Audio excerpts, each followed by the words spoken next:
The inaugural meeting of the Sexual Misconduct Survey Council. I'm going to introduce a couple folks who are here from HEC who will be assisting me because this is the first time that I've done this meeting. First off, it will be Kevin Kemper, who is the administrative assistant for this project, and we'll be your tech person if you have any issues with documents or getting into meetings. I'd like to introduce Guthrie Stafford, who's the Commission Administrative Specialist, so for the full Higher Education Coordinating Commission. And I believe Kyle is here as well. Yes, hi. Kyle Thomas is our legislative liaison and is the expert on all things related to the specific law. So yeah, and Kevin is going to get us started this morning because this is a public meeting. There's some really important information that we need to review as we get going. So thank you. Right. Yeah, thanks, Rowan. Yeah, just wanted to take a couple quick minutes. My role here is to provide administrative or technical support for the council as needed. So that includes handling background logistics for these virtual meetings and taking the minutes and all that. And I just put my number in the chat. So if anyone is experiencing any technical issues with the meeting, please feel free to notify me and we'll see what can be done. At the very least, I can let folks know, say you're offline because your Wi-Fi died or whatever. And as probably aware, this meeting is being recorded and will likely end up on the HEC's YouTube channel for posterity.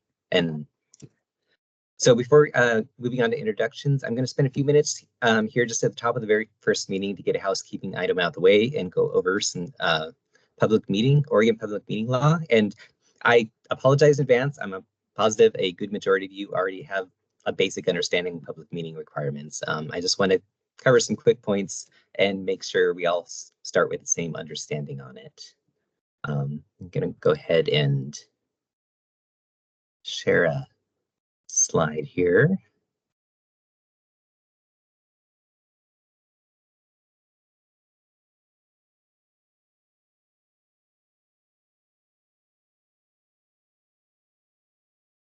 All right, I believe I'm sharing now, hopefully. Yes. Thank you. So Oregon public meeting law applies to, in the case of the council, governing bodies of public bodies, and that includes this council because you are a governing body. Because you're making decisions for a public body. In the case of this council, the council is charged by law to create a climate survey on behalf of the HEC. So the substance of that survey is the decision in the end that you will be making. So being subject to public meeting law in practice means a few things. That all meetings of this council are to be available live to the public with meeting times and materials publicly posted within a reasonable amount of time prior to the meeting. It has best practice to have a allow public comment for all its council and board meetings. There's a time on the agenda today for that. So if there's any members of the public that show up today and want to comment, there's instructions in the chat for how to do that. We otherwise ask members of the public, please have your camera off and mute your microphone otherwise. On the last point on the slide, all the council meetings will be virtual. However, if anyone has any accessibility needs for viewing and participating, please reach out and let us know. We'll absolutely work with you to figure out an accommodation.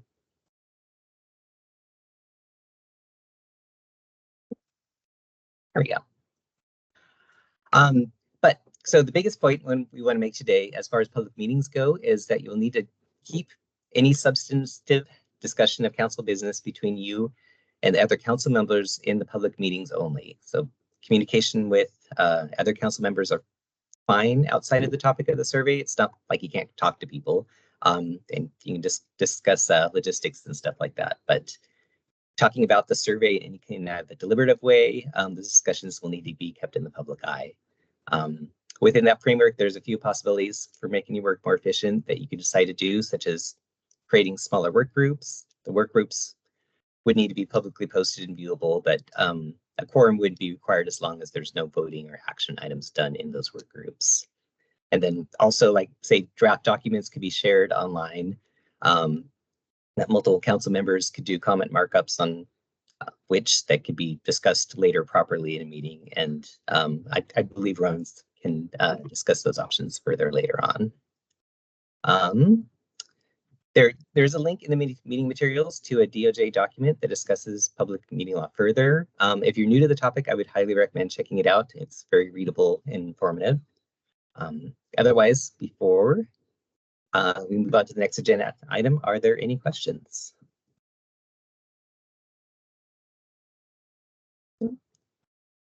All right. Yeah, I think we can go ahead and move on to introductions. So I'm going to post just an alphabetical by last name roster in the chat, and it's we can kind of let this be self-directed, and people can introduce themselves alphabetically. Let me go ahead and post that here in a sec. Yeah. Carly will start first. I know that it's a little bit tricky to get to know the people you're going to be working with for the next year or year and a half or so. We really don't have a lot of time to get to know each other, unfortunately, but I am going to ask that you, going through the list, if you just say, hi, I'm Carly, and then talk about your title or your role, and then your affiliation, which organization you're with, okay? And anything else that you feel like adding. So thank you. Do you want our title or role for this council, or like what our role is at our institution? How about your role at your institution? Okay. Thank you. Yeah, my name is Carly England, and I am currently the Equity Specialist and Deputy Title IX Coordinator at George Fox University. Hi, everybody. I'm Caroline Bartlett. My pronouns are she and her, and I'm the director of the Outreach and Advocacy Project at Portland Community College. We are the campus confidential advocacy program and prevention. Hi, everyone. My name is Lindsay Beeman. I'm a student worker at the Center for Advocacy, Prevention, and Education, or CAPE, at Oregon State University, where I do gender-based violence prevention work.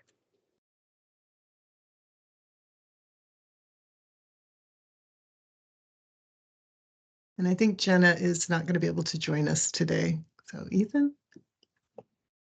Hello, everyone. My name is Ethan. I'm from Lane Community College, and I'm a legislative advocate for Lane Community College. Hi, everyone. My name is Andrew Eccles. I use he, him, his pronouns. I serve as executive director of the Every Voice Coalition. I am very excited to be here this morning. Thank you for having me. And is there someone from Senator Blumen's office? Okay.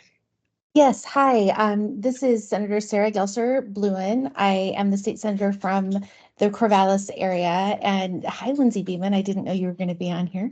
That was exciting. I'm sorry that my camera's off today. I'm not feeling well, but excited to be part of this and am the appointee from the Senate to this group.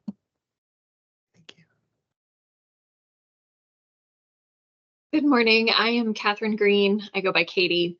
I am a senior assistant attorney general at the Oregon Department of Justice. I'm formerly a prosecutor from Lane County, where I was assigned to be the sexual assault prosecutor for all of the University of Oregon sexual assaults on campus. I'm happy to be here and meet you all.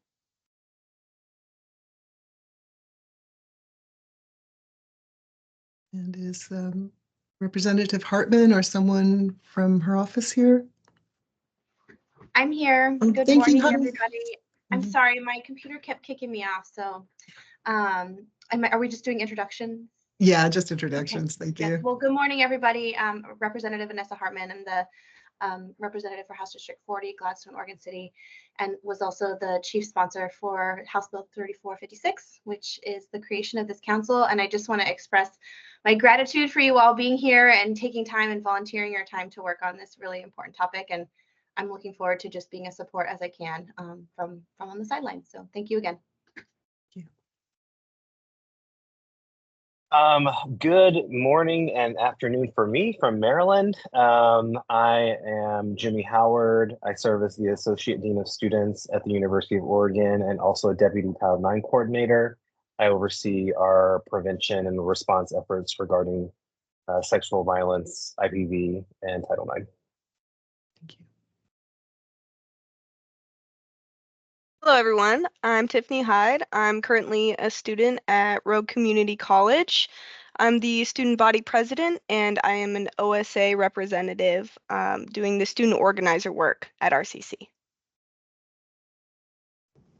Hi, my name is Bear. I also go by Belle. I'm currently a student at Reed College, and I worked as a student advocate and survivor support group facilitator.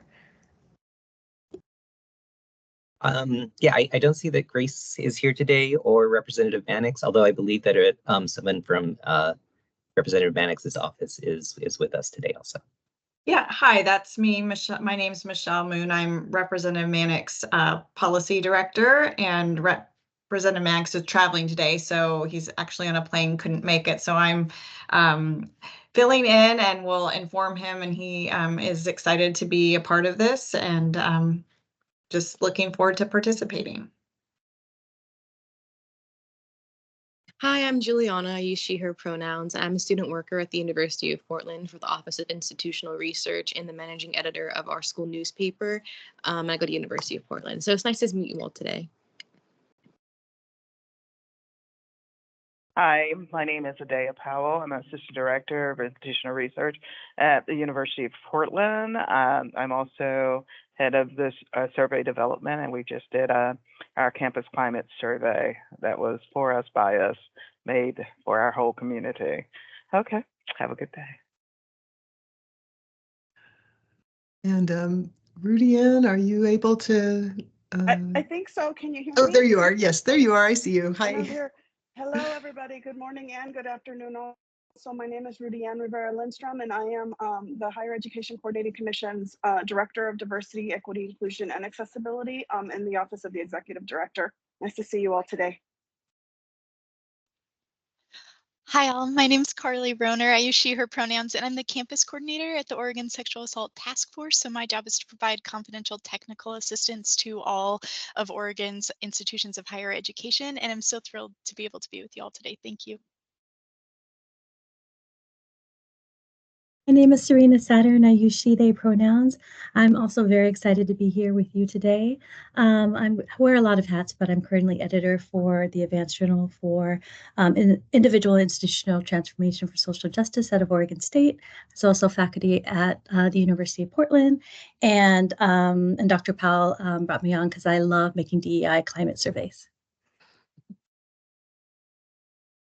Well, hi, everyone. I'm Martina Shabram, she, her pronouns. I am the Executive Director at Sexual Assault Support Services in Lane County, which is one of Oregon's 2 sexual assault specific community-based organizations. And thank you so much for having me here. Good morning, Justin Smith. I'm at Lynn Benton Community College in Albany, and I'm part of the Office of Institutional Effectiveness. It doesn't appear that Senator Thatcher is with us today. Is there someone from Senator? Sorry.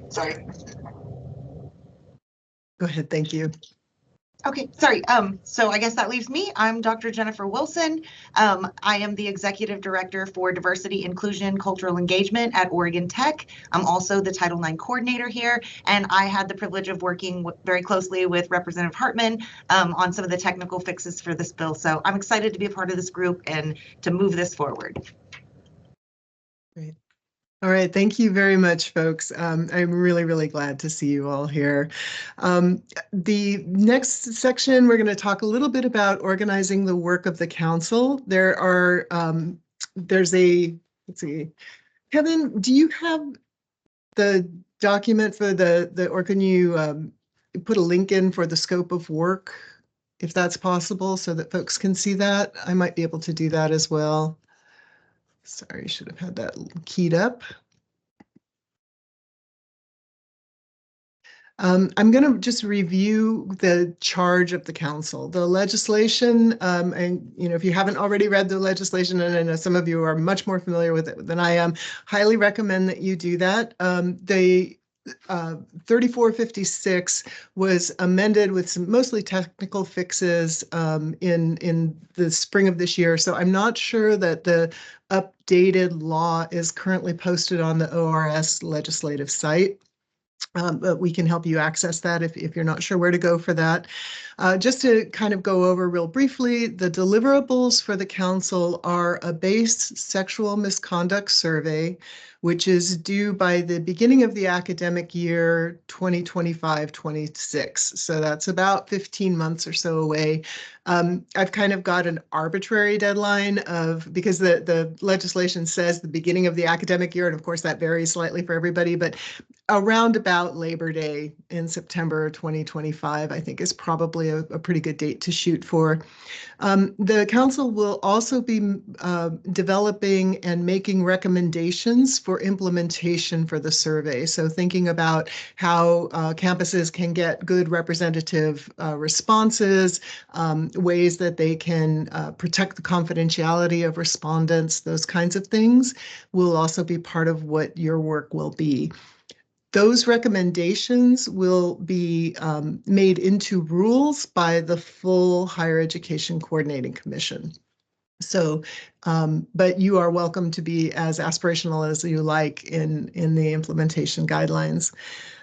You're going to need to decide how you want to conduct your business. One of the items on our agenda today is whether or not you feel like you're ready to choose chairs or co-chairs to run this meeting, to prepare agendas, to help guide the work of the full council. You'll also need to think about things. Do you want to spend the time to develop a mission or a vision statement? Do you want to have operating principles or values to help you make decisions as you go through this process together? And do you want to have requirements for attendance? So if someone isn't able to attend for X number of meetings and hasn't let us know what's going on, do you want to say, okay, we feel like we need to have someone else appointed here? All of those kinds of decisions are things that you're going to be needing to think about, as well as how you want to divide up the work. There are several other states that have very similar councils and commissions, and we can create opportunities for you to meet with folks from those councils and commissions if you think it would be helpful to have a little bit of lived experience in doing this kind of work. Many of them have divided the work into work groups. So, the X number of groups takes X number of questions and they work on those as a work group, and then they bring that back to the larger council, just as kind of a way to wrangle the enormous amount of information that you're going to have to be dealing with. When you develop the survey and the implementation recommendations, there are quite a few things you're going to need to keep in mind. There are some statutorily required topics. You can also add things if you feel like those would be important. You'll have opportunities to review existing surveys that have been done at the national level, as well as like at University of Portland and Reed, where they have kind of in-house surveys. So you'll have an opportunity to look at those. You'll need to be able to provide opportunities for input from community-based domestic violence and sexual assault organizations, as well as student groups, and from the college administrative level as well. So you'll think about ways that you can get that kind of information. And you'll be using a trauma-informed framework, and I'm sure most of you are familiar with what trauma-informed means. It's very broad. There's a specific definition that's in the statute that's available to you. And then Trauma Informed Oregon also has a really helpful website. So if you're not quite as familiar with that, or you want to check something, it's a good resource for you. Other requirements are basically thinking very carefully about the confidentiality of people who are responding, how this information is going to be collected, how it's going to be held. And then you have the option of deciding if you want to review and approve campus-specific questions. So if a campus wants to ask specific questions about a particular topic, you could let them know that you can set up a process for them to submit the questions to you and be reviewed to make sure that they're appropriate. So, but that's your whole charge. Okay. Kevin and I can provide as much support for you as is necessary or appropriate or wanted. I don't want to get in your way, but I also understand that all of you have really complicated, busy lives, and you're doing this as a volunteer basis. And I really want to be respectful of your time. So if there's anything that Kevin and I can do to help facilitate the work, gather information for you, whatever, we're more than happy to do that. The next thing that we should probably talk, or that I'd like for us to talk about today, are chairs or co-chairs. So the statute says you can have one chairperson, you can have co-chairs, doesn't say how many. I did send out a request for folks to let us know if they were interested perhaps in being co-chair, and there are 3 people who said that they would be interested.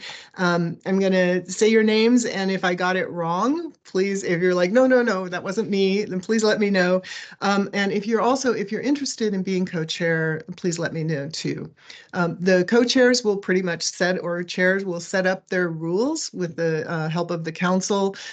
Generally speaking, what you would be doing would be meeting with each other, with me, to put together agendas, to discuss how the work is flowing, to check in with folks if necessary to see if there's anything that they need, and then also running the meetings. So coming up with decision-making processes, things like that. Okay. The folks who have said that they would be interested in being co-chairs are Adea Powell, Katie Green, and Martina Shabram. Sorry, got that wrong. Thank you. Are you all still interested in being considered for co-chairs? All right, and I think thumbs up is probably good. Do you feel like you're ready to vote for co-chairs, or do you want to put this off for another month? And there's no way, we don't have a real decision-making process. So I guess if you feel that you would rather wait, if you can let us know either by speaking up or maybe putting a note in the chat.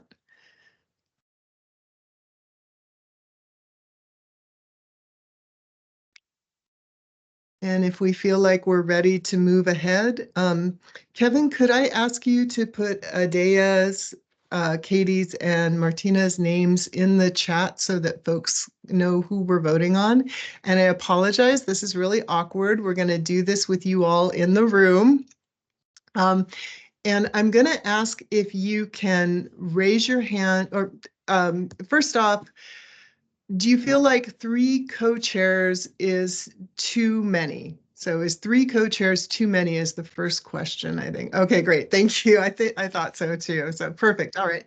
I'm just assuming that we have a majority of head shakes there. So I'm going to ask one at a time if you can use the raise your hand feature up at the top bar. If everyone is able to find that. If you can't find that, if you can put a yay or something in the chat, that's fine.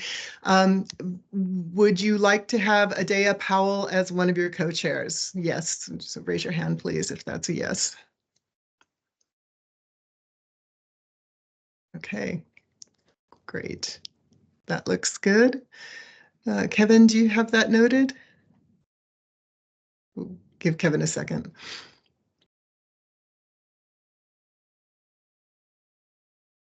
We have to record all of this, so please keep your hands up for just another minute.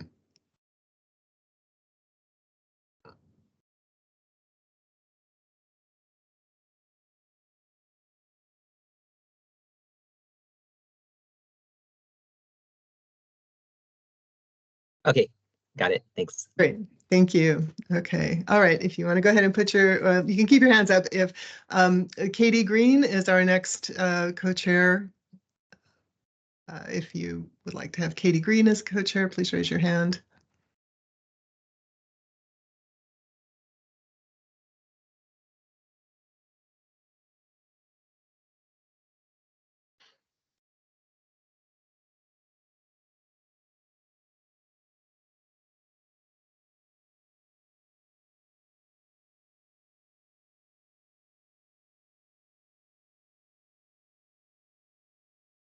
And just as a reminder that the legislative members of the council are non-voting. So yeah, you can vote, we just won't count it, but thank you. Sorry, I should have mentioned that up front.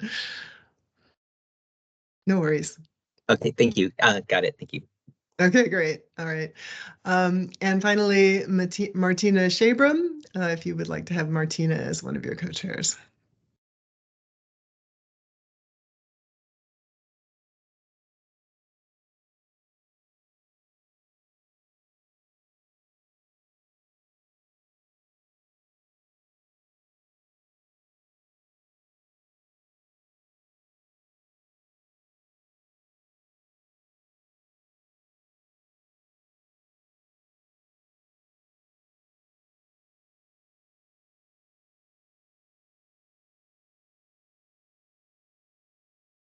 Okay, thank you. Yeah, we have it now.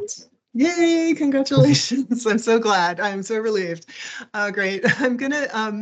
I'll turn the meeting actually over to you all if you'd like in a few minutes to think about how we'll use the rest of our time. But one thing that I think is really important is thinking, or two things that are really important is how to share documents so that everyone can work on them. Unfortunately, there's not a way to set up Google Drive or to allow you access to the documents that we use or that we have stored on the state servers.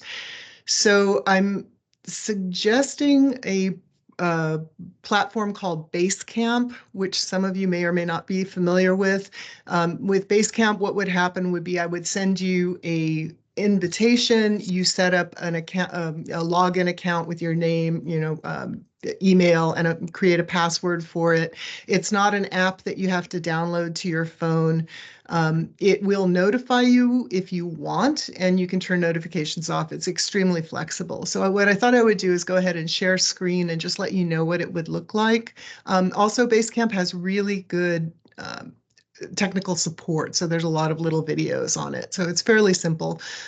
Mostly it's a way of sharing working documents so that we can avoid that problem that always arises where there's 3 or 4 different versions of a document floating around and no one's quite sure which one is the actual working document. Okay, I'm going to see if I can share here.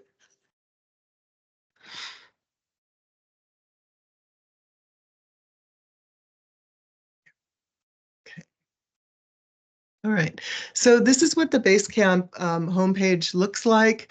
It tells you there's a whole bunch of different features, most of which we don't have to use, and you don't really have to use any of them. A couple of things to point out are the bulletin board feature. If you click on that, what comes up this will be announcements that are important. So this would be where you would find information about how we will be using this. Important, I think, to note that Basecamp is also available to the public. It won't necessarily be public, but public can have access to it if they want to. So that's one thing to think about in communication. In resources, I've created a couple of folders that have some of the documents that you might want to review, and you would be able to add documents to this as well. There's a card that has all of the information about the council meetings and all of the handouts and materials that you would need for those meetings. So it's a way of kind of organizing everything. You can use the email forwarding feature and chat feature if you want. They're not necessary. And then the schedule will be, in addition to the invites that you'll receive through Microsoft Outlook, we'll keep a copy of those events on the schedule. So this is sort of like one dashboard where you can kind of look and see everything. If anyone has any other suggestions for places where we might be able to share documents effectively, I would be more than happy to hear those. But if there isn't anything that anyone has strong preferences about, I'd like to suggest that we try Basecamp for a little while, and you can let me know if it's not working for you. That's that. Okay. All right. So after this meeting, I'll be sending invitations out. Sorry, Jennifer. Yeah. I see your hand up. Did you? Oh, okay. Okay, great. Thank you. All right, great. Okay, so yeah, so when you'll get an invitation from Basecamp, it'll say, hi, this is how you set up a login account, and then you'll be able to go in and look at things. So again, let me or Kevin know if you have any issues accessing those documents or any questions about how to use it. Okay. And then I think the next thing is just to think about maybe next meetings. This is the fourth Thursday. I don't know if you want to meet on a monthly basis as a large group and then maybe have work groups that meet intermittently. That's entirely up to you.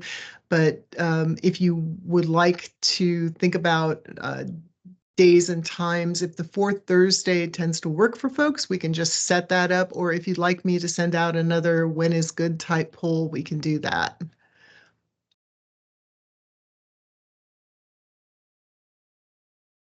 All right. Okay. And I am now going to pretty much turn it over to you. If you have, do we have any public comment, I guess? Kevin, is there anyone who wanted to make a public comment?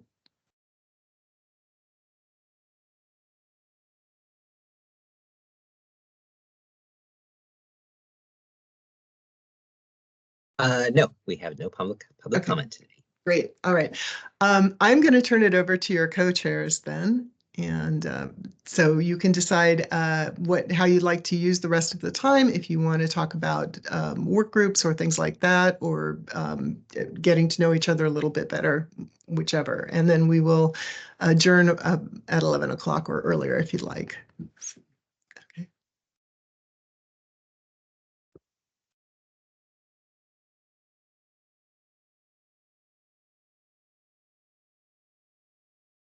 Well, I will start. So I think before we adjourn, I think we should probably take a poll as to the fourth Thursday. There was not really anyone that made any sort of positive movement, but I suppose maybe a show of hands as to anyone who is opposed to setting monthly meetings on the fourth Thursday. Or does that, and if we don't see hands, then we'll go ahead and set that as our schedule. Okay. I'll just note for myself, I do have a standing meeting the fourth Thursday of every 3 months. So that would just be a barrier for me every 3 months. Okay. Thank you for that note. I think given the challenge of managing this many people's schedule, that's pretty good. That we have one person who might have to miss every 3 months. That seems promising. And then I think, well, given that there's 3 co-chairs, and then we should probably have a meeting with Rowan and Kevin. I personally think the idea of work groups is a very good one. I don't know that we would be ready to set that today, but maybe prior to our next meeting, the co-chairs can meet with Rowan and Kevin and develop ideas for how many work groups and what those might be structured like.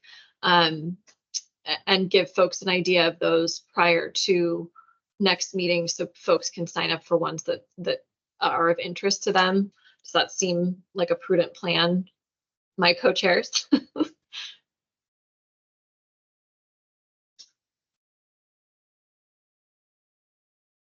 I think that sounds like a great plan, and I would love to make it possible for us all to meet efficiently when we meet and not have meetings for meeting's sake. So subcommittees and work groups seem like a really effective use of our time.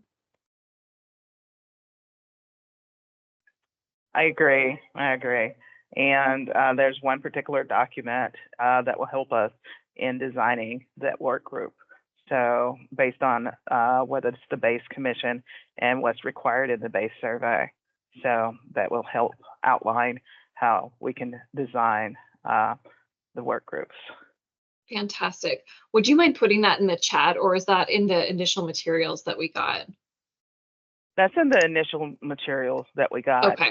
Let me see. Perfect. The title of the document is SMSC statute May 2024 PDF.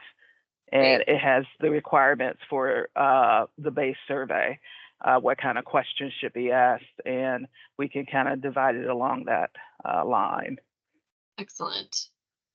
So I suppose for Kevin and Rowan, for the co-chairs and for yourselves, maybe sending out a when works for the 5 of us to meet would be great. And we do have a student that said they have a class every Oh. Thursday from 10 to, what is it, 10 to 4? Every Thursday? Yeah. Every Thursday from 10:30 to 11:50. Just a quick question, Juliana, when does your term end? It ends. So next semester I won't have Thursday class.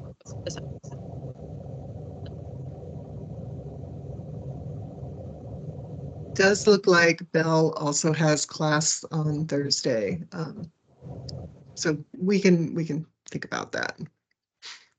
Okay. Yeah, Bell's would be in the fall too. Okay. And I wonder, it looks like Thursday maybe is still a good day, but maybe the time needs to be adjusted, maybe to earlier. Just based on these notes, if the meeting was at 9, that might make it more possible for folks to be all in attendance. Seeing lots of good nods. Great. Okay.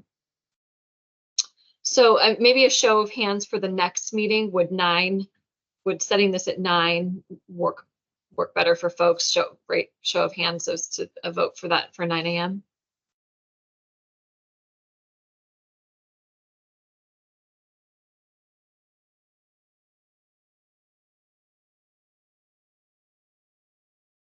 And Just to in the clarify, chat. this is, I'm sorry, this is Oh, 9 no. a.m. Pacific time, correct?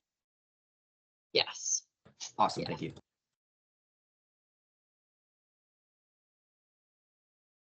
Okay, great. Well, that's What an easy time? fix. Yeah. Andrew, what time is that in New Mexico? That's 10 a.m. Not too bad, not too bad. Okay.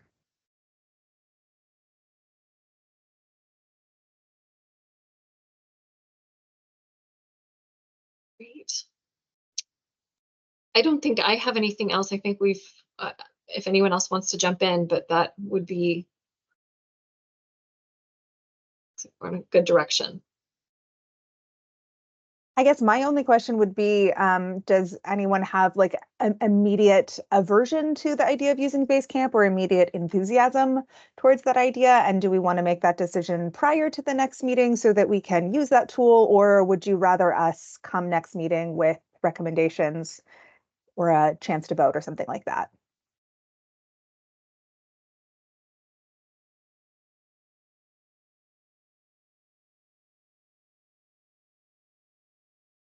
Seems like a couple folks in the chat say that Basecamp seems useful and intuitive. I'm not seeing any like faces of horror and disgust, which is usually a good sign.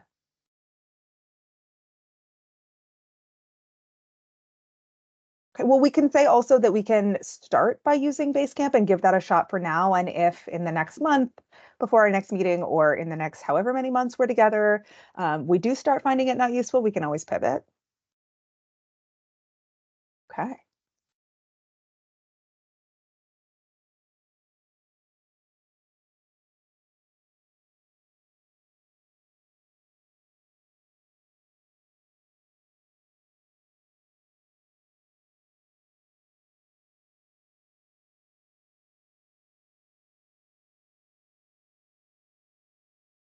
Oh, Rowan, I don't think, are there any questions or anything about moving forward?